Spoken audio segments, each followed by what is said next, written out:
Hello, welcome to Storytime Sunday. So, tonight we are going to do things a little different. We're going to kind of hang out, chill with each other. Spending more time than what we usually do. So, go ahead and grab your favorite Bible. I will be using the New Living Translation. That's my translation of choice for tonight. And then go ahead and get your drink of choice. I'm drinking water for tonight. And let's get into this story. So, we are going to go to the New Testament. The book is John chapter 4. We are going to look into the life of the woman at the well. Now, we are not going to read the entire story. We will read from verse 1 to verse 15. So, let's go ahead and get started. Jesus knew the Pharisees had heard that he was baptizing and making more disciples than John. Though Jesus himself didn't baptize them, his disciples did. So he left Judea and returned to Galilee. He had to go through Samaria on the way. Eventually he came to the Samaritan village of Sychar, near the field that Jacob gave his son Joseph. Jacob's well was there, and Jesus, tired from the long walk, sat wearily beside the well about noontime. Soon a Samaritan woman came to draw water, and Jesus said to her, "Please give me a drink." He was alone at the time because his disciples had gone into the village to buy food. The woman was surprised, for Jews refused to have anything to do with Samaritans. She said to Jesus, "You are a Jew, and I am a Samaritan woman. Why are you asking me for a drink?" Jesus replied, If you only knew the gift that God has for you and who you are speaking to, you would ask me, and I would give you living water. But sir, you don't have a rope or a bucket, she said, and this well is very deep. Where would you get this living water? And besides, do you think you're greater than our ancestor Jacob, who gave us this well? How can you offer better water than he and his sons and his animals enjoyed? Jesus replied, Anyone who drinks this water will soon become thirsty again. But those who drink the water I give will never be thirsty again. It becomes a fresh, bubbling spring within them, giving them eternal life. Please, sir, the woman said, give me this water, then I'll never be thirsty again, and I won't have to come here to get water.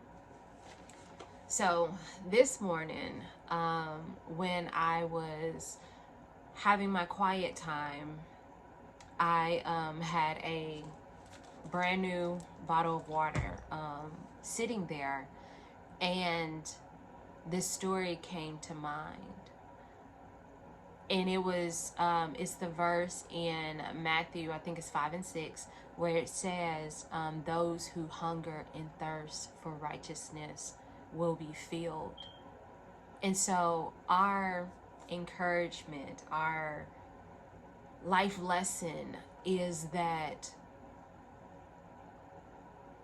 oftentimes we will feel a void, and it'll feel like something is missing.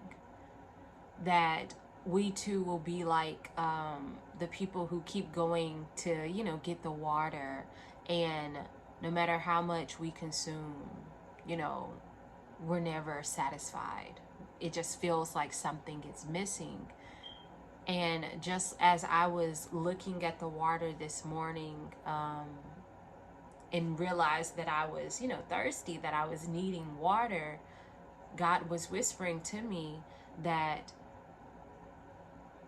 I need him, that there's a need in me for him, and that I have to go to him to be able to replenish myself, to give me the things that I need.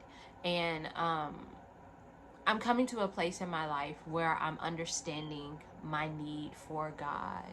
I understand that, man, if I don't have him, then I don't have anything. And so I don't know. Maybe you two are feeling a void, an emptiness, and you've been trying to use all of these other things, whether it's your children, it's your husband, your job, um, your appearance, whatever it is that you've been trying to use to fill that void, and you're still feeling empty at the end of the day, whenever you get finished doing all the things and you still feel empty and depleted, that maybe it's your sign that you've been drinking from the wrong well, that the well that you need to be going to is God, and that when you make the decision that you're thirsty and that only God can satisfy that thirst, you will be filled. And so my encouragement to you is to go to the Father. Like, life can be a lot sometimes. We all know that. And when you get to the end of your rope and you're just like, I just don't know what to do, God is saying, come to me. I can fill you up. In I want to read the verse again, verse 14, it says, but those who drink the water I give will never be thirsty again. It becomes a fresh, bubbling spring within them, giving them eternal life. That just sounds so like peaceful. Like, it sounds like something that you would want to desire. Fresh, bubbling spring within you, meaning that I always have what I need. There is never a time where I feel like I don't have what I need, because the void that we've been trying to fill, no matter how many things we try to put in it, it's a God-sized hole. Like, only God can satisfy that.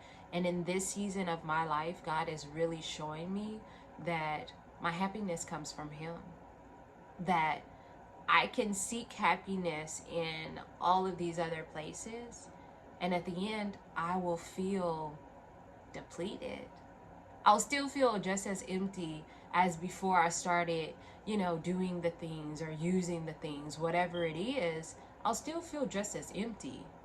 But it's only when I make the decision to seek God, when I make the decision to pursue Him, to say, hey God, I'm thirsty.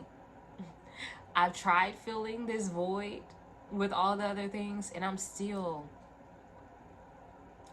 just as empty as I was before I even took the first sip. There are times where I'm not sure it's this way for y'all, but I can be thirsty and I can drink pop and juice, and it just doesn't quench my thirst. But the minute I take a sip of water, then my thirst is quenched. And so it's the same way with God. We can use all of these other things to try to quench that thirst.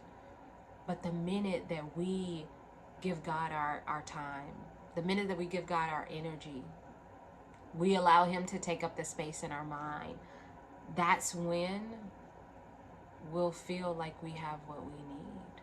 That's when it's like we can breathe in a sense, because it's like, man, I'm good. Like, I'm good. Life may not be perfect, but I'm good. So that's our encouragement, is that come to God. Allow God to fill that void, because only He can fill it. So come to Him. Allow Him to fill you up. Allow that fresh, bubbling spring to just bubble over within you, and experience a peace and a rest that you can only find in the presence of God. I hope you guys enjoyed this talk.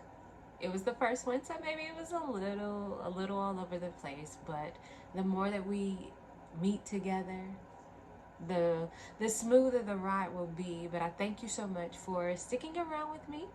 I will see you guys next Sunday. Have a great night.